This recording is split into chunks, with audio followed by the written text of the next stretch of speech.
Good morning, children. How are you all doing today?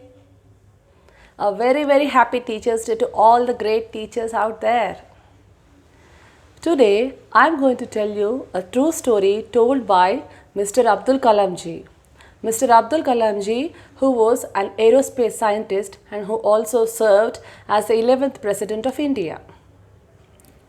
During his childhood, Abdul Kalam ji used to live in the Mosque Street in the city of Rameshwaram, the city famous for Shiva temples. During the evenings, he used to linger around in the temple streets where people used to stare at him. How come a Muslim boy at the temple street? What has he got to do here? Abdul Kalam used to listen to the chantings of the mantras. He was very much fascinated by them, though he did not understand a single word. And there was another reason which always led him there. That was his friend Ramanatha Shastri. Ramanatha Shastri was a son of the head priest. Ramanatha Shastri and Abdul Kalam used to study in the same school and in the same class.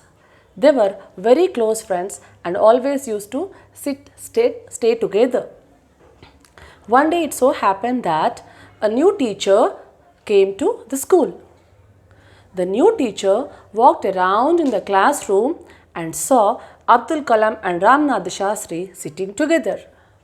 Abdul Kalam, who was identified as a Muslim by his white cap, and Ramanatha Shastri, a Hindu boy wearing a sacred thread. He looked seriously at Abdul Kalam and shouted at him, saying that, "How come a Muslim boy sits next to a Hindu boy? Go and sit in the last bench."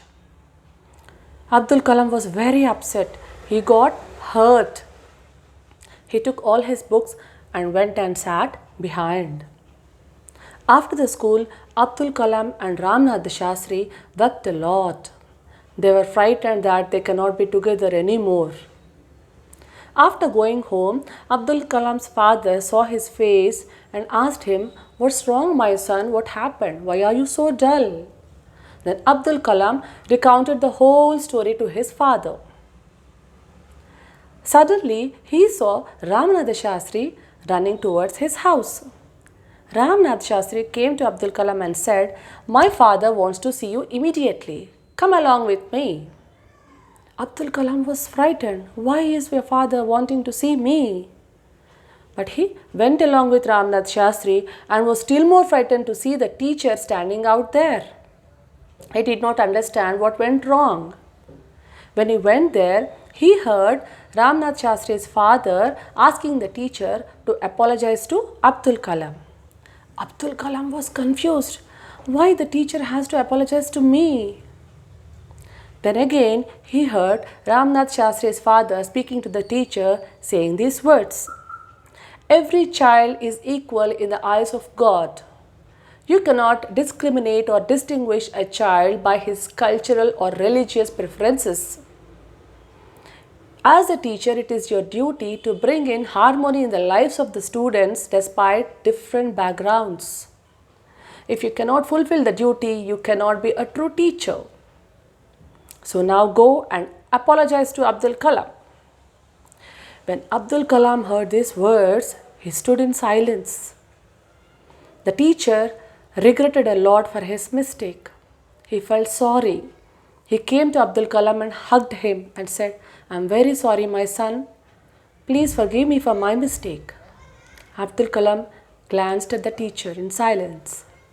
Then on, Ramanatha Shastri and Abdul Kalam remained good friends forever.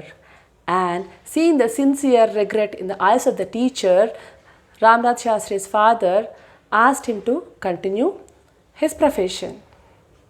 And all of them lived happily ever since. Such wonderful words, right, children?